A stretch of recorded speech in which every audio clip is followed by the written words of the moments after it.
and welcome to Don't Die Before You're Dead. I am Mary McCartney, your host, and this is the place where we talk about all things related to living the life we are meant to live. So how are you doing at that? Some days may be better than others. I know that's my case. Some days I'm on top of the world, and other days I feel like I'm under the world, if that's a possibility. And today my guest is a person who has really understood what it means to live the life she's meant to live. My guest is Jyoti Sharma, and she comes all the way from Goa, India. Now, Jyoti will tell us that that's not necessarily been her home forever, and that is one of the reasons why I invited her to come and share with us today, because Jyoti is a certified life coach, but she's not really one who's going to sit back and talk about textbook theories. Jyoti has a wealth of knowledge that has actually come from living the experience. So she knows what it means to be in the trenches, and as a businesswoman, as a wife and a mother, and a real go-getter. I welcome you, Jyoti, to the show today, and I'm so excited, and I feel that we're really privileged to have you here. So welcome. Thank you so much. Thank you for such a lovely introduction. I'm honored. Well, it's great to have you all the way from India. And like I said, you know, that hasn't been your home forever. So tell us a little bit about what's brought you to this place in time. Yeah, so I think I'll get into the detail, but as you said, if I had to sum up my journey, it has been about breaking free from the social and mental conditioning. You know, before we start talking, I was thinking about that. And like you said, you know, just this feeling of, I know that I'm living in alignment with my truth. It's not always easy, but I feel like that's the quest that I have been on. And so I was born in India, and I was a teenager when we moved to Canada. So a typical immigrant story. And, you know, coming from a middle class family, Indian family, they wanted me to be a doctor, my parents, whom I love so much. And until I passed out, you know, dissecting a mouse in grade 12. So that was that. That was telltale clue. Exactly. So clearly that wasn't working. And I feel like I always knew that I wanted to do something to do with people and humans. And so I got into human resources, or I chose to be in human resources back in the 90s. And, you know, then it was corporate life, got married, had a child. And I feel like as I've hit every milestone, there's something that has stirred up inside me, and the question of, that's it. So when I became a mom, you know, and I had everything going on, it still felt something is missing. And I feel like now that I look back, what was missing for me was a sense of purpose. You know, the job was great, everything looked good on paper. And so I decided to break that and went on a soul searching journey. And somebody, a lot of people might recognize that there's some inner stirrings going on. You know, maybe they'll pass it off as indigestion, but there's a sense really where we really ought to be listening to that inner calling, if you will. Do you think, I mean, in your experience, has it been that, you know, you meet up with people who know what that's like, but have chosen not to address it? Absolutely. And sometimes it's so deep inside the layers, it's buried in, that it's hard to listen. So, you know, I would say, if anything, you should always be listening to what's happening inside your body, not just inside your body, but when you're always feeling irritated, or there are telltale signs, you know, when you're reacting too much, or when you're just feeling the sense of misalignment. I think that's the time to go deep within. And I think for me as a woman, like I was saying, there was the milestone of becoming a mom, and now it's the milestone of, you know, I'm 44. So I'm hitting that menopausal kind of state. So I feel like this is another, you know, my kid is a teenager. or will be next year. So now I feel like I'm hitting another milestone. So there are others, there's more stirring up that is going on in that, how do I want to live the rest of my life? That's a question that's constantly coming up for me. And, I lost my mom about 9 years back. She was only 59. Oh, very young. Very young, to breast cancer. And Oh, she dear. was such a lively Mm. woman. She loved to dance, she loved to act. And I feel like what her life and her passing away has taught me is that it is so temporary. There's one thing to intellectually say that, yeah, you'll die one day.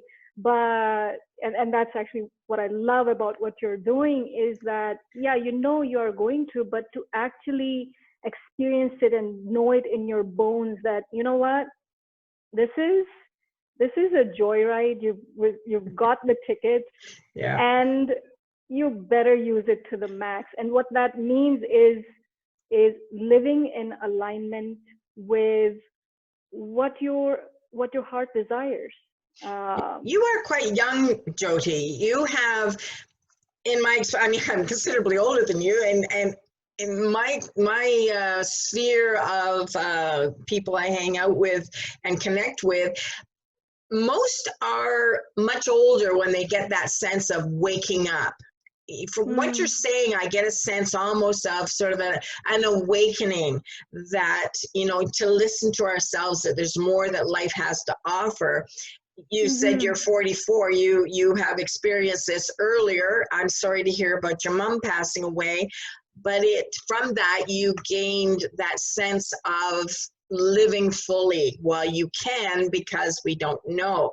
So that Yeah. awakening that happened in you and that consciousness of saying, what's next? And I love Hmm. how you connect it with your purpose. So while all this was going on, if I understand, you were living in Toronto at the time? Yes. Actually, we were living in Calgary at the time. Oh, okay. And there was always this dream and vision of living in different parts of the world. And so, even though our son was 8 years old, an opportunity came and we packed up and we moved to Denmark. Oh, that would be I terrifying for mean, so many. oh, yeah. A lot of our friends were like, "Are you sure? I mean, you don't speak the language." And I think just inside like I knew that this is the right thing to do, and that's what I wanted to experience, and we wanted to experience as a family. So we did move to Copenhagen, and amazing experience. And I think that's what I'm every experience is just validating that. So then we moved back to Toronto, but then it was like, we want to move to a warm place. We want to do something at the grassroots level, for people who are not as privileged, as we are. And so we packed up our bags again, and last year moved to India. And I feel like even being here, after being here 1 year, it's again getting validated that yes, you've got to listen to what your heart is saying. And I know it's a cliched thing to say, but yeah, it is. It is just knowing when you're in misalignment, I not think, ignoring those little signals. right. I think the fact that we have cliches kind of disempowers them. They have existed for Mm, years because of their truth, their yeah, weight of importance. That's why they yeah. become cliches, but then it's Mm, so easy just to, just toss them about like they're meaningless. And yet we really ought to give them more weight, give them a higher priority in our life. So what is it that you're mm, doing now in Goa that, you've mentioned to me about your son's adaptation as well, because this is all new for yeah. him, having gone at 8 to Denmark, back to Toronto, and now in Goa. So as a family and as you're Yeah. settling there, Yeah. what's on your horizons these days? Yeah. So I must say though, as rosy and glamorous that story sounds, I mean, of course, there have been days when we're like, okay, are we What have really I doing done? this? Exactly. Are we doing the right thing? Yeah. Especially like you mentioned, yeah, our son, he was so resistant to moving to India because he had this stereotype, whether through friends, media, whatever. Mm-hmm. And I feel like instead of getting bogged down by that, that, oh, he doesn't want to move to India and we need to protect him, it was like, it kind of solidified our resolve, or especially my resolve. I'm like, this boy needs to get exposed to everything that makes up India, Yeah. and I'm glad we did. And today he is quite happy, being here. He of course misses Christmas and Halloween just passed. So, he misses some of those, but instead of carving a pumpkin, we carved a papaya. I mean, Oh. it's okay. That kind of thing. Um, so right now, what's on the horizon is, I feel like this thing about vision, this concept of vision, it's not like you create a vision and then that's it. I feel like it's such a dynamic, thing. So what we had envisioned 5 years back, 6 years back, I feel like we're living that right now, and now it's evolving. Mm-hmm. So the vision is now to do something at the grassroots roots level. So I've already, created a women's collective that helps less privileged women earn with dignity. So instead of begging or doing things like that, so we've put up events like that. I mean, that's been the most fulfilling thing. And Excellent. also, yeah, and also we're looking at creating opportunities for the rest of the world to explore Goa. So we're lots of ideas going on. And then, of course, my work, which is around life coaching for women, helping them break free from the mental and social conditioning. So that is going on at various, programs and one-on-one coaching going on. You mentioned last time we chatted, you were mentioning about a lady who was 52 and some of the challenges that she had to work through. And Mm-hmm. just for those people who might be sitting, I mean, predominantly, I think my listeners are women, and they're the ones that I'd like to reach out, because Yeah. sometimes we get, like you just said, about the conditioning. So we don't pay attention to the fact that actually there is an underlying expectation, if you will, that Mm-hmm. keeps us, putting one foot in front of the other day by day. And then all of a sudden it's kind of like, okay, we're so much older. And like I Mm. said, you have woken up so much earlier, but you're working with women now and sharing with them about opportunities or visions. Or so this Yeah. lady that you were telling me about, you had Yeah. quite the conversation with her. Yes, absolutely. And before I share about her, I would say, again, going back to my mom's experience, she was 45 when we moved to Canada, and she was my age. And it was the same thing with her. So apart from moving from a new country, but I feel like as she was getting older, it was becoming more about, like, she wasn't taking as much risk as I wish she had.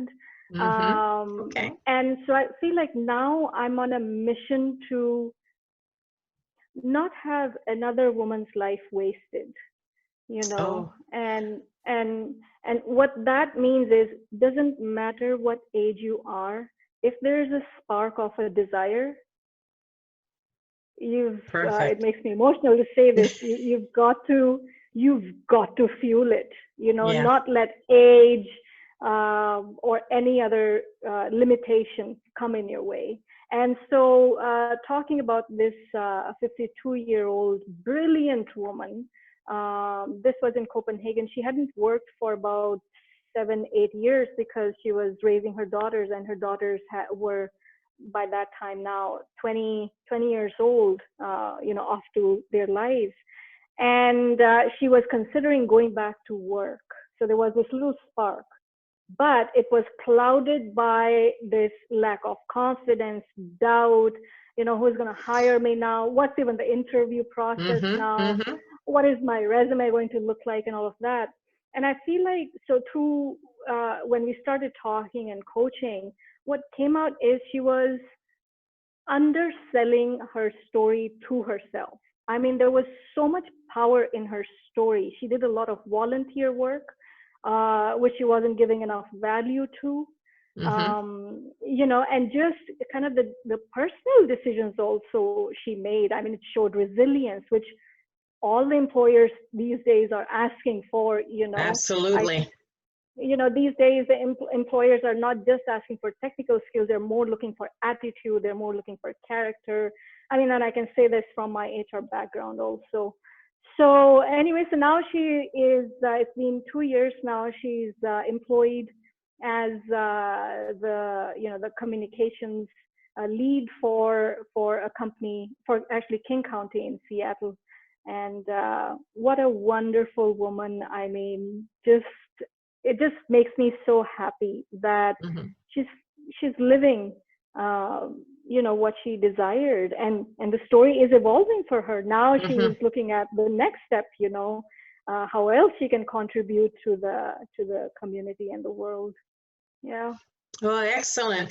I know when I was a high school teacher, and in the early days with, the teenagers, and they're starting to build their resumes and putting together what their skill set is, same kind of situation there, Jyoti, that they fail to recognize the qualities that make up them as a human being and what they bring to the table as willing people, as contributors to the organization as such, or the family unit there at work.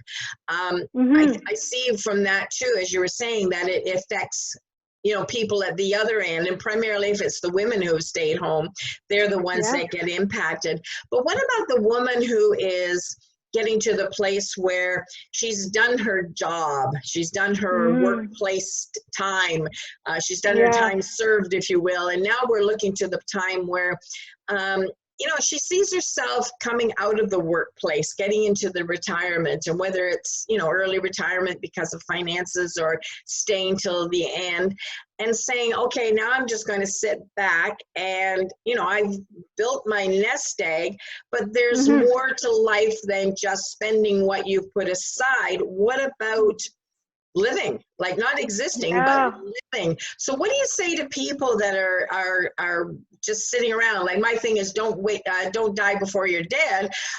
There are people in their retirement years who don't find any purpose, or they don't seem to know what to do with themselves. Yeah, it's it's similar in the sense that I feel like it's such a privilege to be at that stage when you've gained so much experience, so much wisdom, not just professional, but also personal. And I feel like if there is that, I go back to that spark. If that question is coming in your heart, that now what? And I want to do something, don't ignore it. Don't ignore it. I feel like that's the time to fuel it. So sometimes it's not easy to figure that out yourself.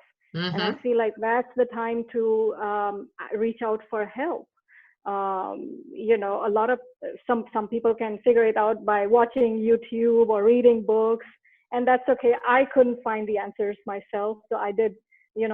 Back 10 years back, I did hire myself a coach at that time, and that was life changing. I just couldn't. I needed somebody who could, guide me in that sense. And I think I feel like all life is still temporary. It doesn't matter what age. That's true. It's hard to say. I mean, I could be gone tomorrow, and I feel like for me, it's this belief that I want to juice out every single moment and every single day that I've got. If it feels good to sit back, relax, and just do nothing, and that feels good, and there is a sense of alignment and peace and joy in that, by all means. But if you're sitting and relaxing and there's this question of, oh my God, I should be doing something, then I say that's your sign, that's your clue that you've got to look for that answer. And I also feel like the moment you start fueling that spark, doesn't matter what age, the answers do start coming. Mm. Well, if you don't ask the questions, it's like we used to talk in the old days about what it was like if you went and bought a certain type of car. Say you went out and bought a yellow car. You never saw a yellow car until you bought one, and then they're everywhere because all of a sudden now you're aware. So it's kind of the awareness that we were talking about earlier. Once you kind of wake up to the idea that you're looking for opportunities. Now, you mentioned about the volunteering. So there are so many opportunities that people need help and volunteering. I would like to see people kind of come out of their shells and maybe offer to help somebody else along the way. Do you find that that has been helpful to the people that you work with? Oh, absolutely. Absolutely. To the people who I work with, and I would say personally for myself also, I mean, the Women's Collective is totally, I'm not earning anything out of that, but it's just that at the core, it's about, I've got some experience, some wisdom. And if I get to share it with somebody, if somebody gets to use it, there's actually, that's been one of the most fulfilling experiences for me. And, talking about that, actually, so my father-in-law is 72 years old. And, the thing is, your purpose or what fuels your fire doesn't have to be something, esoteric or something so huge. For him, it's running full marathons. Wow, at 72. Yeah, 10 That's kilometers amazing. In the heat of Mumbai. Oh my gosh, can't imagine. Right. And I mean, and I'm inspired by that. And then my mother-in-law is 70 and she plays sitar. So she teaches kids how to play sitar because she's always played the instrument. Oh, excellent. And so I think just finding anything, and you know it when you found something and you're doing something, whether volunteer or not, when it feels good. I feel like just paying more attention to how it's feeling inside. I think that's the biggest clue that you're on the right track or you're not. So you've spoken of that quite a bit. So, that sense that earning, that calling, that sense of looking for something beyond your current state. How would somebody start to investigate, let's say? Like, how did you possibly get to the place where you thought, I think I'll go to India. I think we'll just pack up everything and we'll go there. There's a sense that there's something more and I can make a difference there. What kind of signs did you see in your life that would draw you there? Of course, you're always from there, so you probably have some connections already. But for people who are kind of thinking, what do signs, what do they look like? How do they come? What do you think what should they be kind of thinking about them? Is that a weird question? Probably. No, that's a great question. I think that's a great question. It's making me reflect also. I mean, I think the starting point is to have some sort of a vision. And what that means is, daring to desire. So for me, it was daring to desire that, yes, I want to live in a warm place. Yes, I want to, I didn't know how that's going to happen. 5 years, I had no clue how. I thought it'll happen 20 years later, or, the normal conditioning that you've got to earn this much and you've got to retire before you go and all of that. I think what helped is putting those desires on paper. Okay. So, for example, what I did is I just, they call it vision board. So for me, it was just, I took our own photos, when we went to Mexico, I put the photo of, that it was the beach and then whatever. So I think it starts there, but then it's surrendering to that. Like I said, we quickly start to want to figure out that how am I going to make it happen? But Mm-hmm. I think it's more about having the vision and then surrendering to it, letting it happen, and keeping eyes and ears open for opportunities. I know it sounds all woo-woo, but it's it's almost, it's magical, and it's amazing how opportunities and things start Right. showing up. I mean, the fact that we are talking, I didn't design it, I didn't plan it, but I did have a desire to speak my truth. And I feel like this is such a great opportunity to share. And it was in my mind, but I didn't plan for it. So it's Well, just and I'm over here looking for people who have real stories to share, because reading the books is wonderful. I do agree that the theory is important. It might be the baseline, it might be the starting, but the people who have actually lived to tell about it, the fact yeah. that you've gone out and you've done things, and you haven't sugarcoated it. I mean, it wasn't 100% easy, every single No. you met challenges, and I'm sure the few days before you kind of put your son on the plane and away you went, that there was some apprehension there for, as a Oh parent, yeah. child, trying to work through.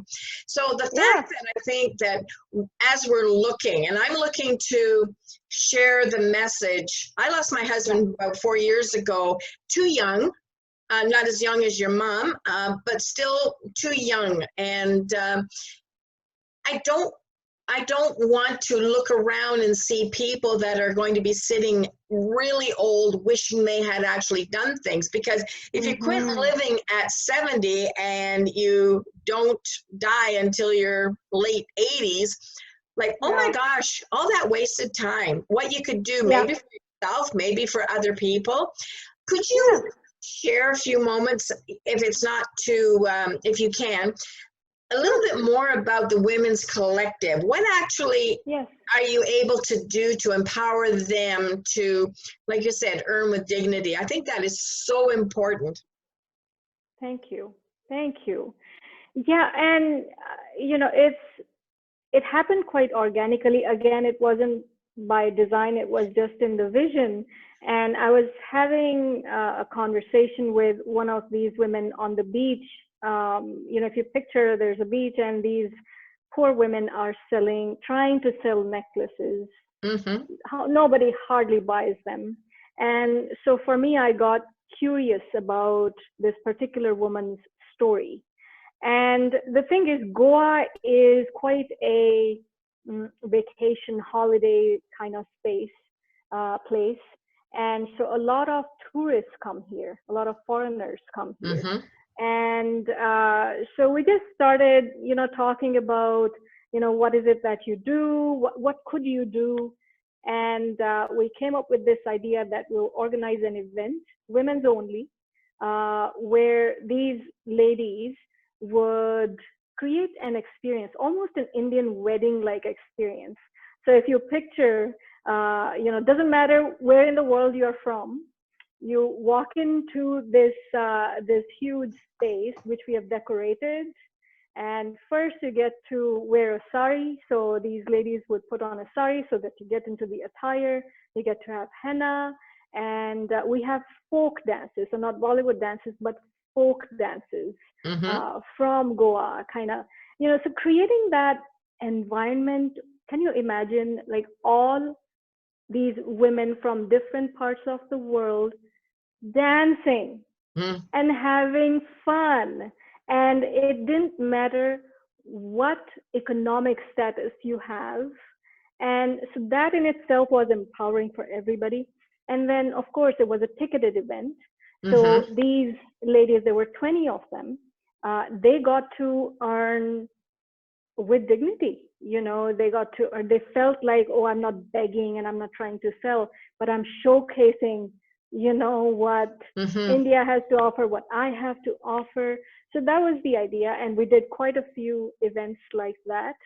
I mean, of Wonderful. course, COVID has, put a Yes. Unfortunately, it has changed some things, and we're all trying yeah, to reinvent ways of doing things. So, yeah, yeah, and of course, that comes with the spirit within too, that it life does. throws these curves at us, so Yeah, we don't see some of the things that we're called to deal with. But if we've already got a true spirit of resiliency, overcoming, yeah, facing challenges. yeah. COVID definitely is right up there with one of the biggest we've had to face in my lifetime anyway. But looking and saying, Mm-hmm. okay, how we overcome things is so important. Fear Yes, can take such a stronghold of us that it kind of keeps us safe in that those yeah, expectations, those regular everyday stories that we see on TV that are portrayed about how life is supposed to be. And we yes, want to break through and say, really, apart from the legal aspects, there are no rules. We don't have to stay living where we are for 40 years. yeah, We don't have to engage in the same people all the time. That the world has become a much smaller place now, as you have seen. You have yeah, an experience, and now you've given that gift to your son to be able to get out and experience things and bust through some of that stereotypical thinking. So the people who say, I would really like to do something, Jyoti, but what if this happens? What if that happens? And maybe I'm a little bit afraid. What, yeah. what can they do that would be maybe the first step to busting through some of those limitations that they've allowed fear to impose? Hmm. I feel like the first thing is to acknowledge them, Mm-hmm. uh, you know, and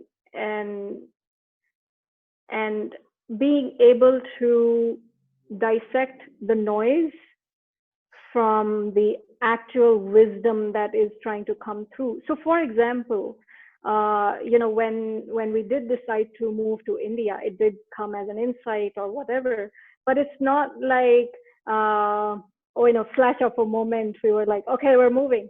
No, it didn't happen like that. Yeah. You would then dissect all the fears and the noise with, maybe we talk to a few people, our contacts in India, and kind of do the calculations, also find out what is it like, what do we need to anticipate. So it's not from coming from a place of fear, but it's Mm-hmm. coming from a place of empowering ourselves with information. So I think that's always the difference. So I think you can differentiate between the voice that makes you shrink. So there's that fearful, Mm-hmm. what if this, what if that, versus there is, yeah, I'm going to find facts. For Yeah. example, if it's Yeah. volunteering, or for example, my father-in-law's case, it's full marathon. Well, at my age, what is it that I need to be aware of? Mm-hmm. Are there things that I need? That's different. That's like preparing in a more empowered way. So I that's what I would suggest. So exchange the fear with knowledge, with Yes, information. So rather than just accepting what your head might be telling you, which could be wrong yes, information, to defeat the fear with actually going out. And that's why it's so wonderful that you're on the show today, is because you're able to say, it was hard, but it's worth it. yes. So I'm talking to a very active, quite content woman here who has bitten off a huge challenge. But just looking at you, we can say it's worth it. You've gained. Yeah. What have you gained by what you've done, Jyoti? What have you gained? Hmm. Big Wow, that's a great question, eh? question. It is a big question. I think it probably goes back to what I was saying initially. It's the validation. It's the validation. I've learned to have faith. There's been so many moments, so many moments in the last 1 year and even throughout life where it's like we were talking about, are we doing the right thing? Mm-hmm. And, finances and all of that. There's a lot of noise, Yeah. but it just feels like there's just a pride in, knowing that I am living in alignment with my truth, that Mm-hmm. I'm not somehow deceiving myself or compromising, or, you said it, there's a contentment. Yeah. It's not easy, but No. there's a contentment, Yeah. Well, they you say that know. anything worth having, you work for it, right? You can't be afraid of the work. It all takes work, right? So, Exactly. you can either take the risks, and you said Yeah. yourself that you kind of wished your mom had risked more. I wonder if she Mm, felt that way. And I know a lot of people yeah. that I've talked to. One of my sons actually worked in a long-term care facility, and he spoke Yeah. with a lot of the residents there. And many of them, as we know, it's well known that, many of them wish they had done things differently. We make jokes Mm-hmm. about, no one says they wish they spent more time at the office. But the reality is there are seniors, there are aged people who live with a lot of regrets, who would wish they'd done things differently. And wouldn't it be Yeah. nice to encourage people to project themselves in the future and Yes. think about what it is that they would maybe miss out on, and then do it? Yes, absolutely. I feel like they'll miss out on, and what the world would miss out on if they don't share. Oh, I feel good like, point. in so many ancient traditions, older women were seen as the carriers of wisdom. So you would consult, you would, almost Mm-hmm. worship them, and I feel like it's such a shame if all that wisdom doesn't get shared. I mean, I feel like I have so much to learn, from the experience and the wisdom. So please do share it and don't hold it back. Me too, Jody. And I think it'll be until the end of time for us that we will continue, hopefully, to be in a learning mode. Somebody Yes. said to me quite some time ago, as you know, that I live in the speakers world. And I remember one of my colleagues making a point one time about, you really are being selfish when you keep that to yourself. And it really struck me, and I'm thinking, all the people that have worked so many years and have learned so Yeah. much, just like what you've said, and they're Hmm. keeping it to themselves. So you're right. Yeah. We need to encourage them to step out of their complacency, if you will, or their feeling that they're not Self-imposed. wanted anymore. Yes, exactly. All the self-imposed limitations. Yes. Because a lot of them are self-imposed, and I can fully empathize, because I feel like the world needs to treat older people what they deserve, with the respect they deserve, with um, the value that they deserve. So I totally empathize, but I feel like we need more role models. We need more 60-year-old models, 70-year-old models, 80-year-old models, who are setting that example. Yes. And it doesn't mean that you have to do something huge. I mean, whatever it is, whatever Yes. it is. Yes. Yes, you're absolutely right. And Jody, I'm so thankful you mentioned your father-in-law, because sometimes it's easy to speak in generalities and people think that it needs to be grandiose, that I'm not Yeah, up to doing anything that important. But it doesn't yeah, have to be. The role model. I mean, as a teacher, one of the things I thought was so important is that we need to show. We can't just tell, we need to show. We need to live yes, our truth. And yes, so, I mean, if you are a senior person, if you're moving on or whatever, if you're living your truth and you're out there and you're living and you're that's staying it. active and you're doing what your purpose is for you at that time, then that's Yeah. the best that anybody could want. So that sounds like a good Hmm. note to end on, Jody. Is there how can people get in touch with you? You have tons of wisdom to share. You've got experiential knowledge. You've been such a delight to have here. How can people get in touch with you for, to know more, maybe even know more about your women's collective? And is that any kind of fundraising that you do for that enterprise? Yes, we did. We just finished the fundraising. We're now looking for ideas to maybe use technology or other ways, to keep the collective going. So I do have a website, that kind of gives a glimpse of who I am, what I do, and all of that. And what is it? It's called magniwoman.com. So it's short for Magnificent Woman. magniwoman.com. Okay, excellent. We'll hope that people will go in and check it out and look forward to seeing more about what you are doing. And thank you so much. I think, your conversation, your story, it's an inspirational story, and I hope people will tune in and listen. It will be going live today. I will send you the links for it. I will be posting it on my Facebook pages. And thank you so much for taking the time. Bless you. Bless the work that you are doing in Goa. And I really appreciate it. So thanks again. And Thank Jyoti, you so much. Just in closing here, I'd like to remind people, again, I'm Mary McCartney, and this is Don't Die Before You're Dead. And our challenge, Jyoti's and mine today, is to dare to live the life you were meant to live. Take care now. Till next time.